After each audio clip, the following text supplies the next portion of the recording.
சிறுகடிக்க ஆசை நிப்ரமும் கிறிஷ் அப்பப்போ போயிட்டு ரோகிணியை பார்த்துட்டு வர்றது இது மாதிரியெல்லாம் பண்ணிட்டு இருக்காங்க. ரோகிணியை கண்டிச்சுட்டு இருக்காங்க. கிறிஷ் தயவு செஞ்சு இப்படியெல்லாம் பண்ணாதுன்றாங்க. நீ பண்ணுற ஒரு விஷயத்தினால அது எனக்கு தான் ஒரு ப்ராப்ளமாக வந்து முடியுன்றாங்க. பல முறை நான் சொன்னாலே அது உனக்கு புரியவே புரியாதான் அப்படின்ட்டுலாம் சொல்லிட்டு இருக்காங்க. அம்மா இன்னைக்கு ஒரு நாள் அவங்க கூட படுத்துக்கிட்டோமான்றாங்க. படுத்துக்க கூடாது. ஏன்னா முத்துவுக்கும் மீனாவுக்கும் மட்டும் இந்த விஷயம் தெரிஞ்சிச்சுன்னா கண்டிப்பாக அவங்களுக்கு சந்தேகம் வந்துடும் கிரேஷ்ன்றாங்க. நீ ஏன் இப்படி பண்ணிக்கிட்டு இருக்க கிரேஷ், நான் சொல்றத தயவு செஞ்சு கேளு அப்படின்ட்டு ரோகிணி ரொம்பவே கோவப்பட்டு வாக்குவாதம் பண்ணிட்டு இருக்காங்க.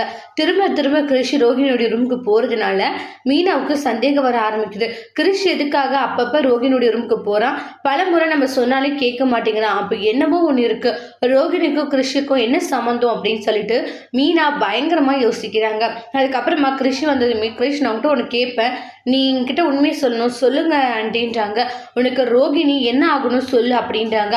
நானும் பார்த்துட்டே இருக்கேன், அப்பப்போ அவங்களுடைய ரூமுக்கு போகிற பேசுகிறேன், ஆனால் துரத்தி விடுற மாதிரி நடிக்கிறாங்க, என்ன நடக்குது உங்களுக்குள்ளனோடனே கிறிஷ் பயப்படுறாங்க. கிறிஷ் எல்லா உண்மையும் ரோகிணி பற்றின உண்மையை மீனா கிட்ட சொல்லுவாங்களா இல்லையா அப்படின்றத நெக்ஸ்ட் வரக்கூடிய பிரமோட வெயிட் பண்ணி பார்க்கலாம். தேங்க்யூ.